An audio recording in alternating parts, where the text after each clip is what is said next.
公交车上，乘客因何心生不满？交警执法，公交车司机为何不愿配合检查？十字路口，死神如何突然降临？命悬一线，被困乘客能否死里逃生？敬请收看本期《平安365》，我在现场。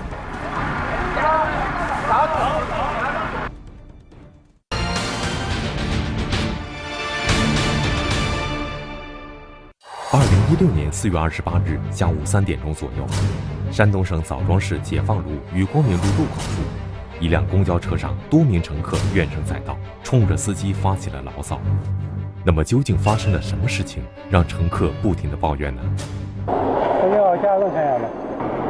现在配合一下检查同志，现在不在了。几分钟前，山东省枣庄市市中交警大队的交警在查处交通违法时，一辆公交车驶入了交警的视野。交警原本以为只是一次普普通通的例行安全检查，但是公交车驾驶员却说话含含糊糊，扑面而来的酒气立即引起了交警的警觉。你下来吧，现在不在了是吧？日常都不在呀。那你那带有吗？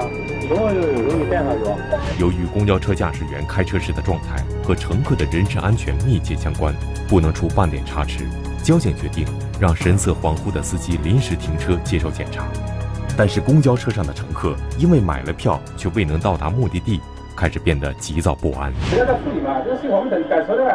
经交警查证，这辆能够承载38人的公交车是山东省某正规公交公司的营运车辆。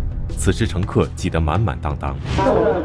待会儿不要11路吗？你们都一个部门的公交车站里呀？对。我们11路也到车站。为了不耽误乘客的正常行程，交警为乘客提供了其他乘车路线。那么深系满车乘客人身安全的公交车驾驶员马某，为什么浑身酒气呢？正当交警打算带马某前往警队做进一步调查时，他对自己身上的酒味儿做出了一个令交警感到出乎意料的解释。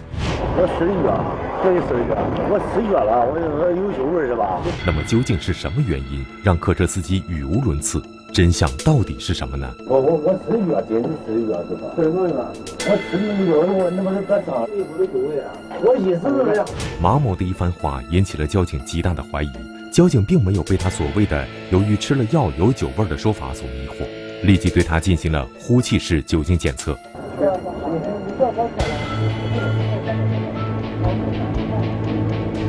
有酒，我承认是吧？我想喝点平调味道，有点啤酒。原来马某声称吃了药是出于侥幸心理，企图逃避检查。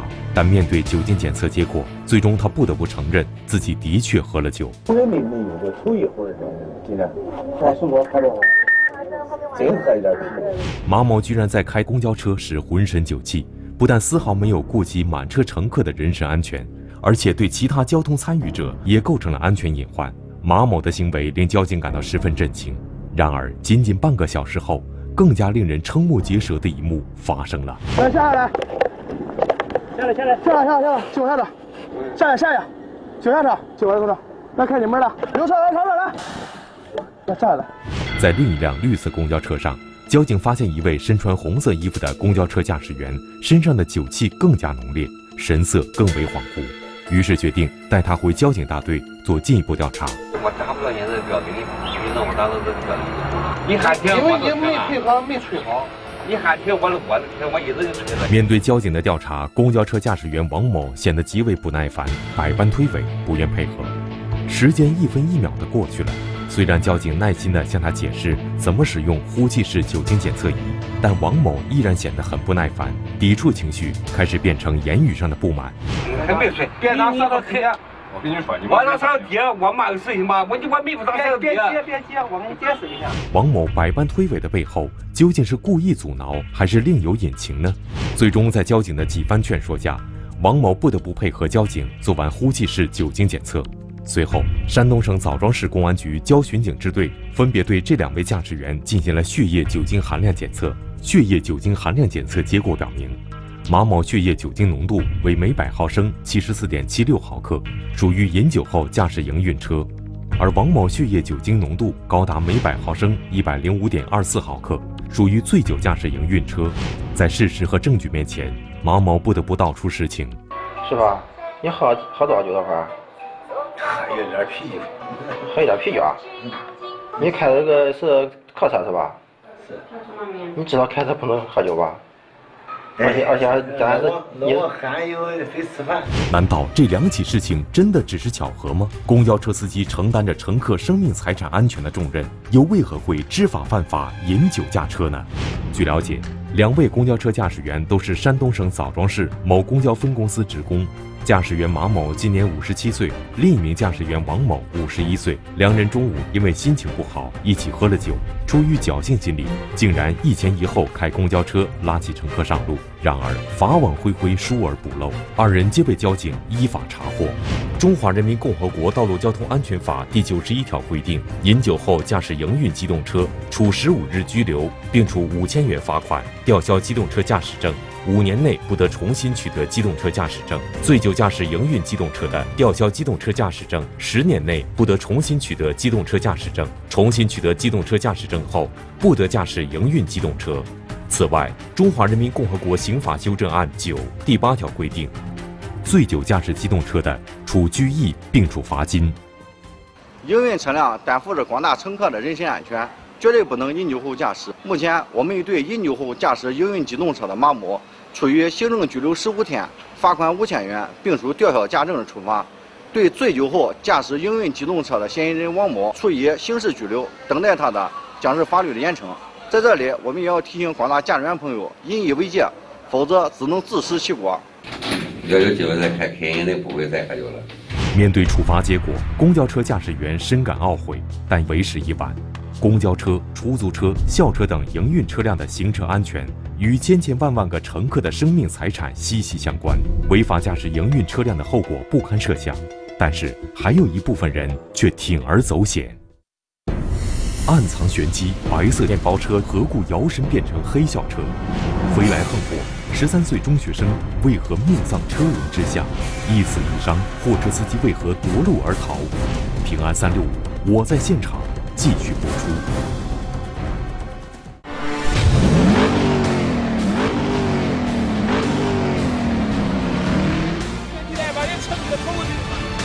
我也不知道这不这啥事儿。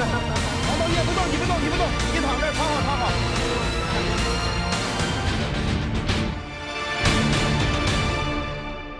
2016年9月5日下午4点54分，安徽省太和县三角源公路巡逻中队的交警在高庙镇007县道执勤时发现，一辆白色面包车的玻璃上贴满了黑膜，完全看不清车内的具体情况。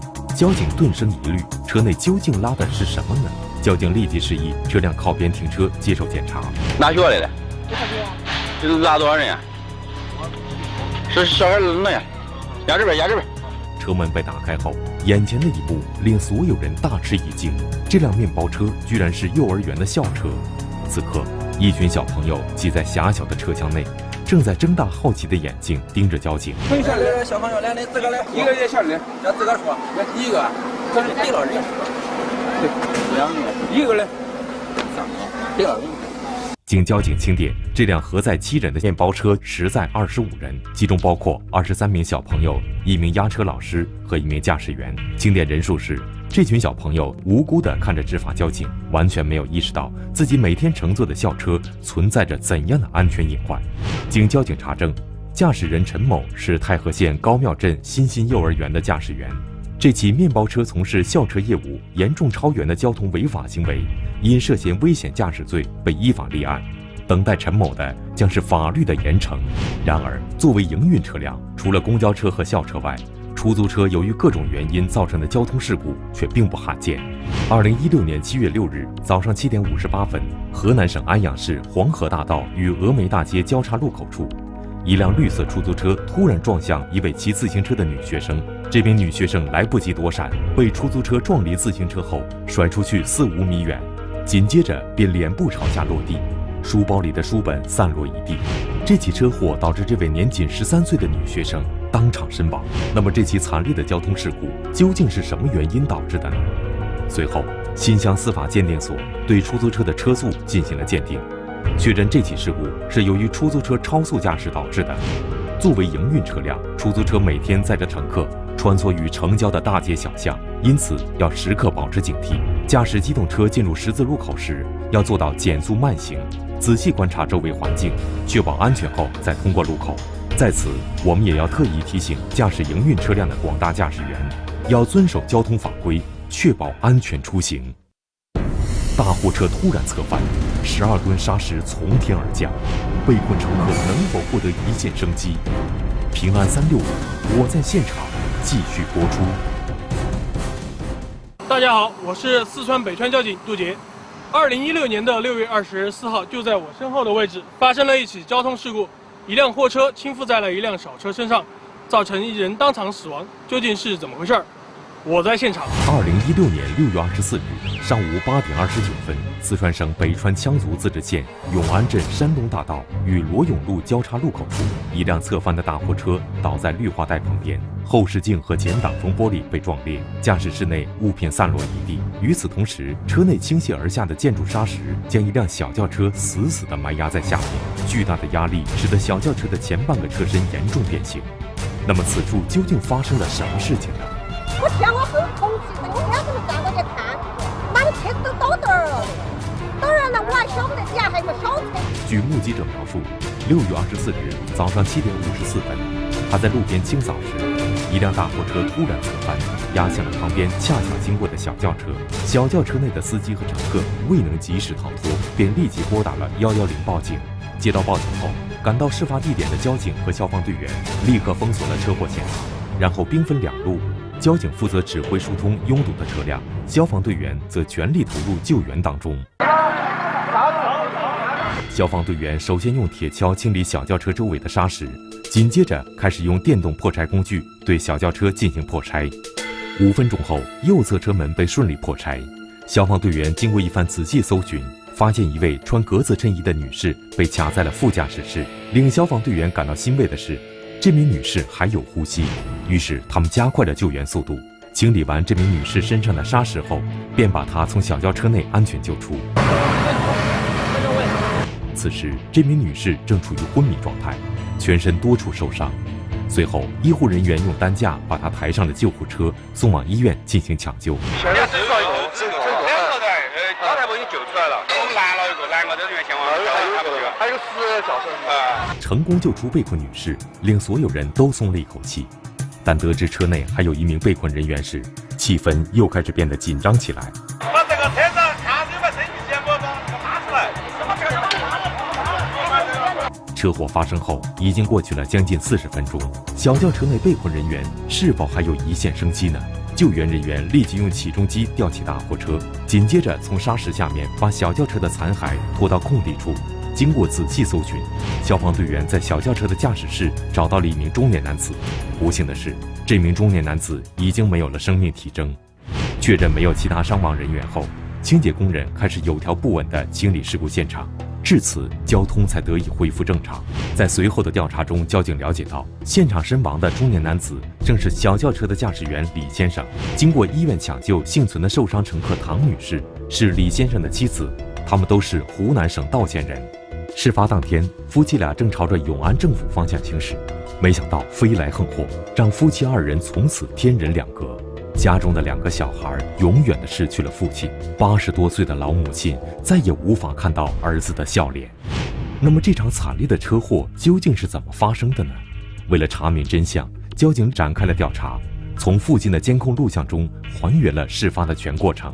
从监控画面中我们可以看到，2016年6月24日早上7点53分，一辆小轿车正停在永安镇山东大道与罗永路交叉路口处。当交通信号灯变为绿灯时，小轿车开始缓缓地左转通过路口。出乎意料的一幕发生了。